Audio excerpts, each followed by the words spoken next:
She was disrespected on her own private jet by a crew that failed to recognize her worth. But when the plane landed, their actions ignited a revolution that transformed the entire luxury service industry. What started as a personal insult became a catalyst for fairness and respect that no one could ignore. Before we begin, let us know where you're watching from, and if you love inspiring stories like this, don't forget to like, share, and subscribe so you never miss more amazing content. Ava Monroe, a globally renowned pop singer, sipped her coffee while reviewing the latest updates on her performance schedule. Beyond her thriving music career, Ava was also a savvy businesswoman who had built her empire from scratch. The phone on the table buzzed. Caleb Parker, Ava's longtime friend and assistant, appeared on the video call screen holding his iPad with a slightly tense expression. "Ava, I just received a notification from the aircraft management company," he began. "A new flight crew has been assigned for today's trip to Buenos Aires. They're entirely new hires, recruited by operations. They've never worked with us before." Ava frowned. "I thought we had an agreement that all decisions regarding the plane had to go through me." Caleb sighed and nodded. "We do, but it seems they went ahead with this arrangement on their own. To save time, I think you should personally evaluate this crew. We can still make changes if they're not a fit." Ava paused, her gaze landing on a large photograph on the wall, a picture of her standing next to her luxurious private jet on the day it was delivered.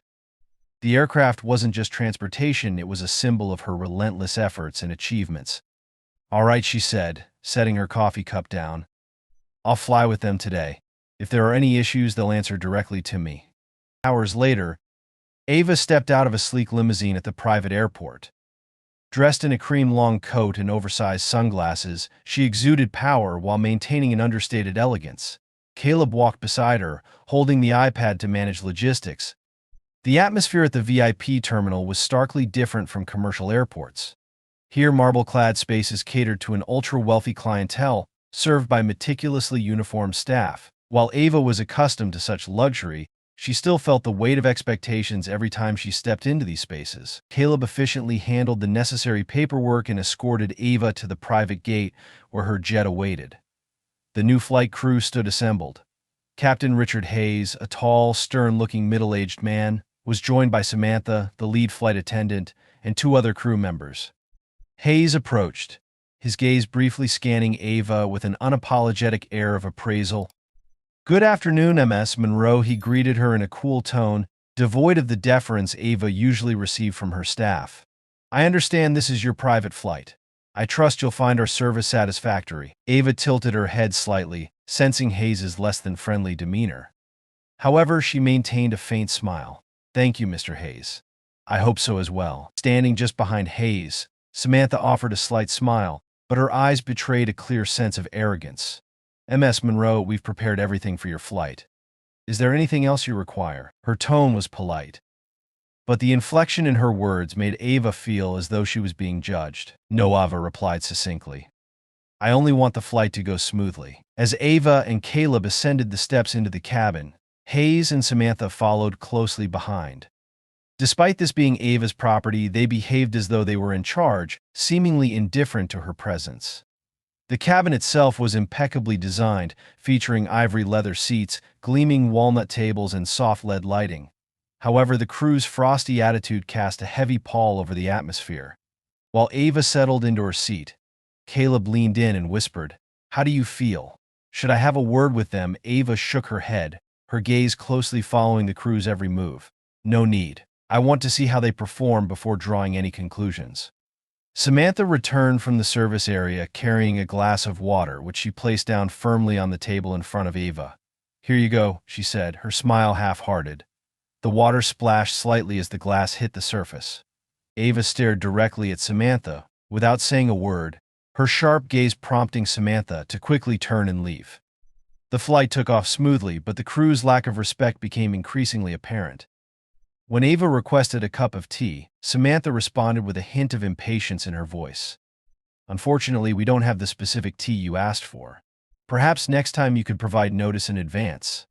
Caleb, unable to stay quiet any longer, stood up and said, "Who exactly do you think you're talking to? This is Ava Monroe's private aircraft. She's not just any passenger." Samantha froze, but before she could respond, Hayes entered the cabin, his expression one of irritation. "We're here to operate the flight. not to engage in arguments. If MS Monroe has any requests, we'll consider them later. For now, let us do our jobs, he said curtly. Ava remained silent. But internally, she had already resolved that this lack of professionalism could not be allowed to continue. She glanced at Caleb and gave a slight nod. Let them finish the flight. The flight was mid-journey, but the atmosphere in the cabin was far from pleasant.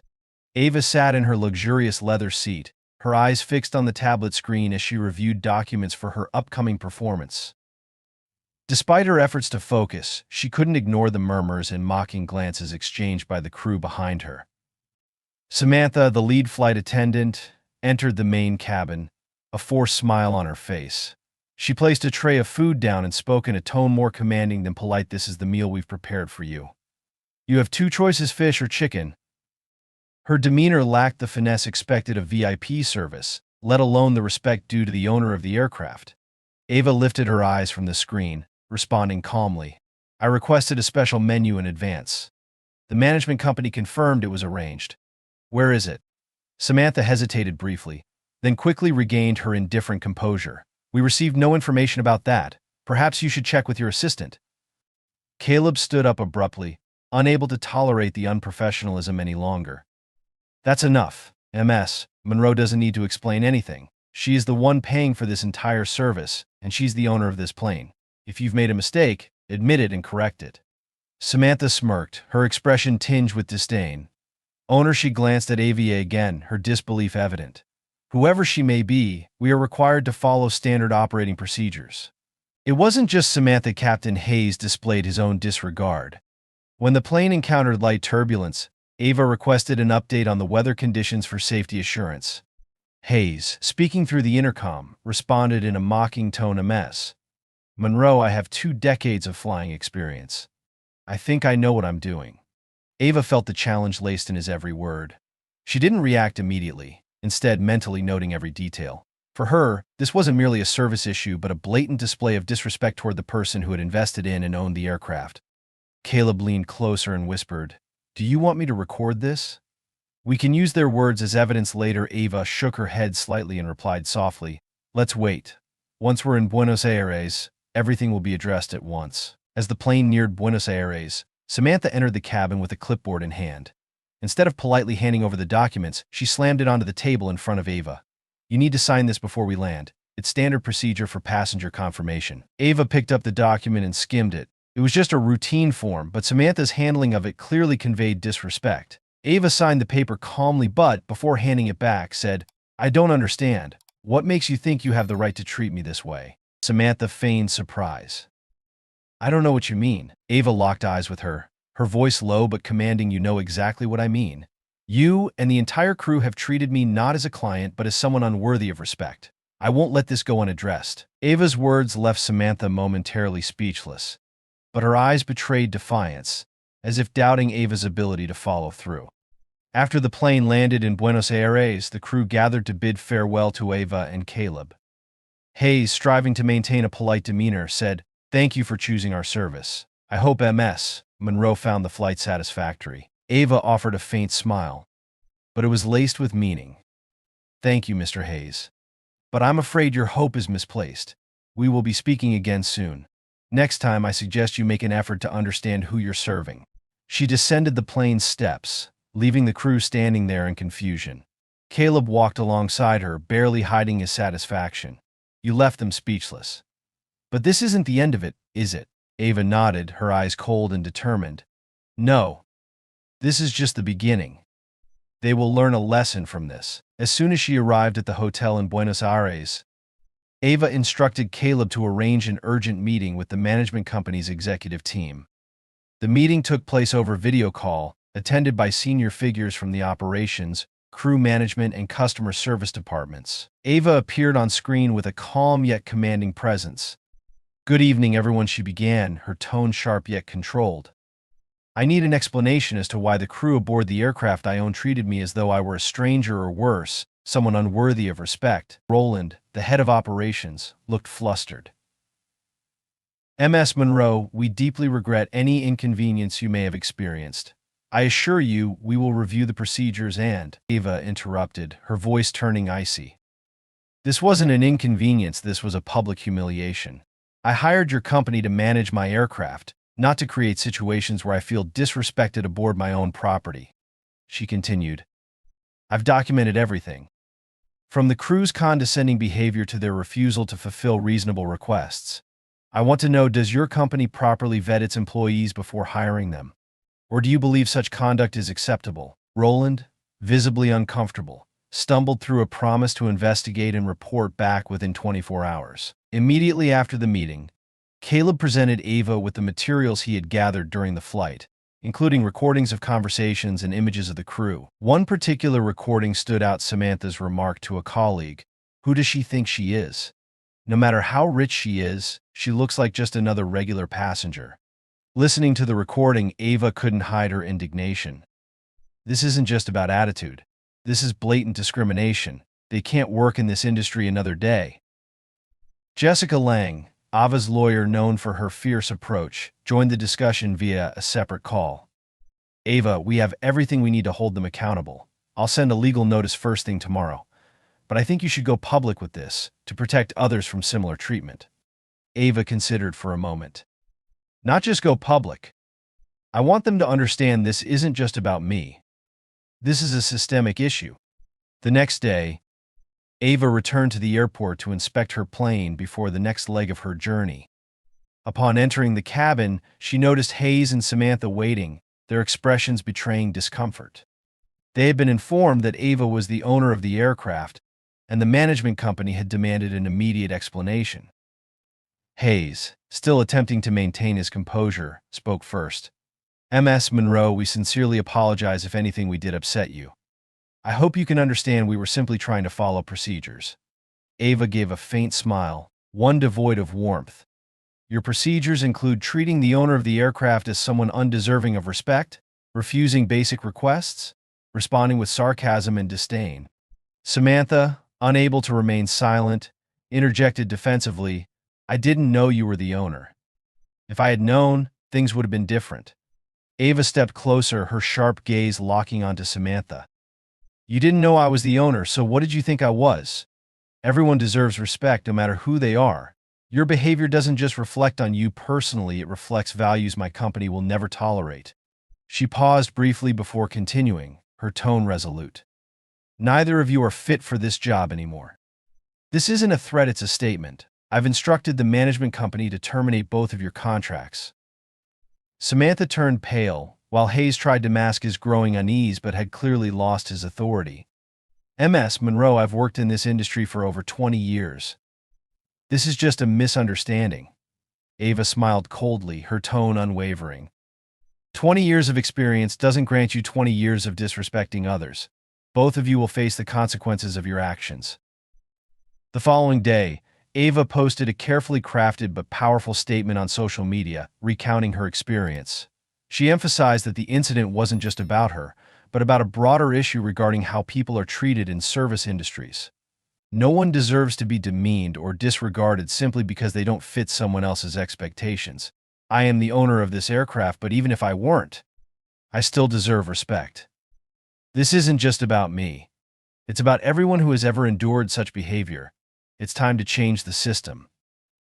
Ava's post went viral, garnering empathy and support from millions of people. Major media outlets picked up the story, turning it into a widespread topic of discussion. The management company was compelled to hold a press conference, pledging comprehensive reforms, from employee hiring processes to staff training programs. Ava's post quickly became a social media sensation. Within 24 hours, it had amassed millions of shares and comments worldwide. Hashtags like Respect and Service and Skychai began trending. Not only did Ava's fans speak out, but voices from the private aviation industry, customer service professionals, and even high-profile business leaders started to chime in. A flight attendant tweeted, Ava's story reminds me of my early days on the job. I was rejected because they said I didn't have the look to serve VIP clients. We need change. Other posts emerged echoing similar sentiments, highlighting that discrimination in luxury services was not uncommon. From customers to employees, many shared experiences of being subjected to bias or treated unfairly based on unfounded stereotypes. The public pressure forced the private jet management company to break its silence. They held a press conference to issue a formal apology, admitting mismanagement of the crew. "We deeply regret the experience Ms. Ava Monroe had to endure. The failure to uphold service standards rests entirely on us," a company representative stated. However, the apology was widely criticized as superficial and lacking a genuine commitment to change. Unwilling to accept the company's empty gestures, Ava decided to take further action. She organized her own press conference to clarify the issue and outline her demands. Appearing before the media in an elegant white suit, Ava began by thanking those who had supported her. Then, she addressed the matter head-on. "Apologies don't fix systems. What I want is action. This company needs a comprehensive overhaul from their hiring practices to the way they train their staff. They must ensure that everyone working in this industry understands that respect is not optional. It is a mandatory standard." Ava emphasized that she had requested an independent investigation into the company's operational practices, including other incidents of mistreatment that may have been ignored in the past. "I won't stop until meaningful changes are made, not just for me, but for everyone who has ever been treated unfairly." Ava's efforts inspired many former and current employees of the jet management company to come forward and share their stories. A former flight attendant emailed Ava's lawyer, revealing that Samantha and Hayes had displayed discriminatory behavior before. "They've made inappropriate comments about customers based on their appearance, clothing, and even their accents," the email read. A former manager at the company added further revelations. "The company has been aware of these issues for a long time, but they chose to ignore them to avoid complications. They assumed that as long as customers didn't complain, everything was fine." These testimonies were compiled by Ava's lawyer, Jessica, and presented to the media. "We are not dealing with an isolated incident, but a systemic failure that needs to be addressed," Jessica stated during a press conference. Under mounting public pressure, the management company was forced to take stronger actions. They announced the immediate termination of the employees involved, including Hayes and Samantha, and pledged to hire a third-party organization to evaluate and overhaul their entire system. This time, the company representative struck a more serious tone, stating, "We understand that these issues cannot be resolved with an apology. We are committed to taking action to restore customer trust and ensure that such behavior will never happen again." Still, Ava was not entirely satisfied. In an interview with a major newspaper, she remarked, "This is just the first step. I want to see these commitments followed through with tangible actions, not just promises on paper." Recognizing the impact of her story, Ava decided to establish a new organization called Skies Justice, dedicated to improving the rights of customers and employees in the luxury service industry. The organization's mission extended beyond offering legal support to victims of discrimination. It aimed to push major corporations to enhance service standards. The initiative immediately gained widespread support from individuals and organizations alike. One of the world's largest private aviation companies announced a partnership with Ava's organization to implement anti-bias training for all employees. Speaking at the launch of Skies Justice, Ava stated, "This isn't about one person or one company. It's about changing how we treat one another. By standing up, we can create a world where respect and fairness are the norm." Following the exposure and reform commitments of the private jet management company, an independent oversight group, initiated at Ava's request, began an in-depth investigation into the company's operations. The findings were unsurprising. Numerous cases of discrimination, unjust service denials, and similar instances of disrespectful behavior had been recorded over the years. The findings were published in a 50-page report that captured international media attention. In an exclusive interview with a major newspaper, Ava stated, "This report isn't just about exposing the problem. It's a reminder that we cannot tolerate injustice in any form, no matter where it occurs." Faced with inescapable pressure, the management company formally announced a comprehensive reform plan, which included leadership changes. The previous executive team was replaced with a new leadership committed to transparency and professionalism. Retraining programs. All employees, from crew members to senior management, were required to undergo customer service and anti-bias training. Independent oversight. A supervisory board, including representatives from Ava's organization, Skies Justice, was established to ensure the proper implementation of changes. As the reforms began to take shape, Ava's movement continued to grow.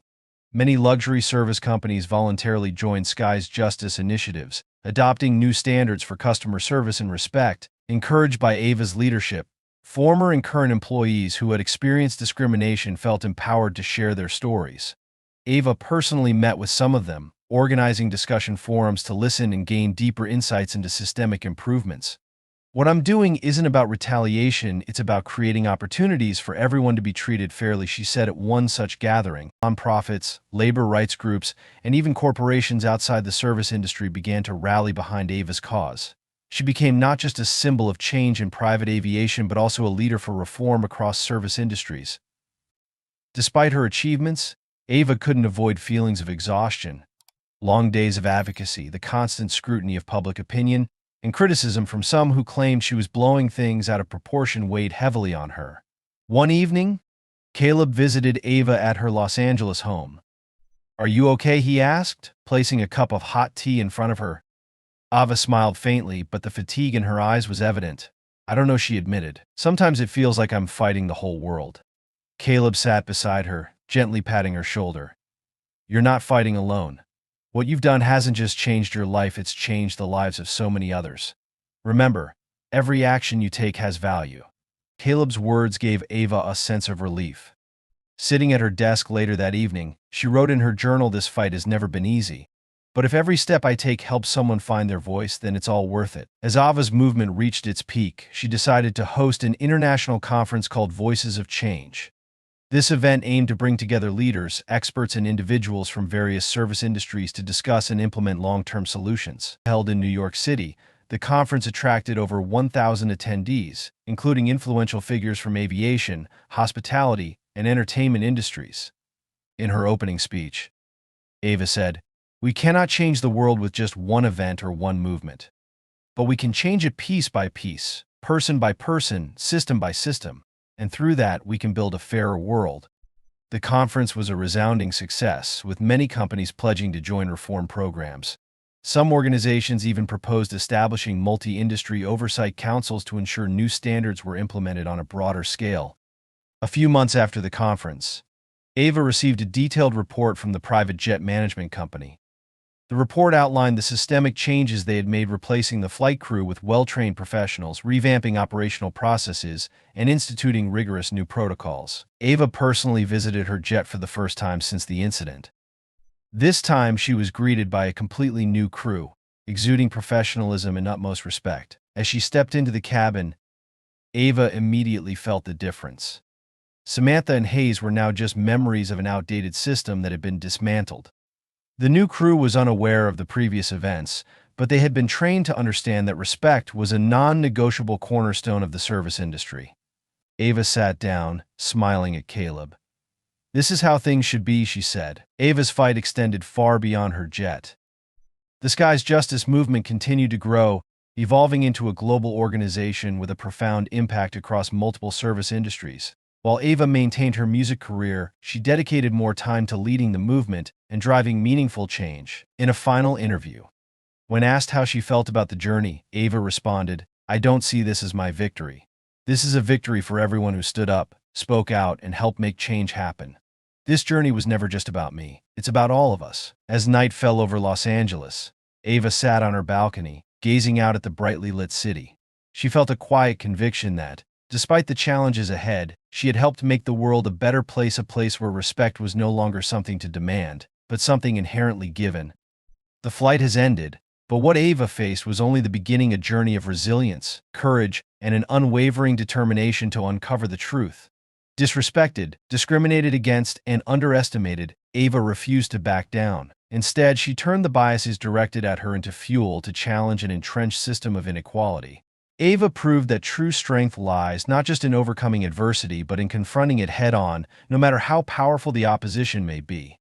She fought not only for herself, but to send a powerful message: the truth matters, and justice is always worth fighting for. If Ava's story inspires you, hit like to show your support, share to spread this powerful message to others, and subscribe to join us for more meaningful stories ahead. Your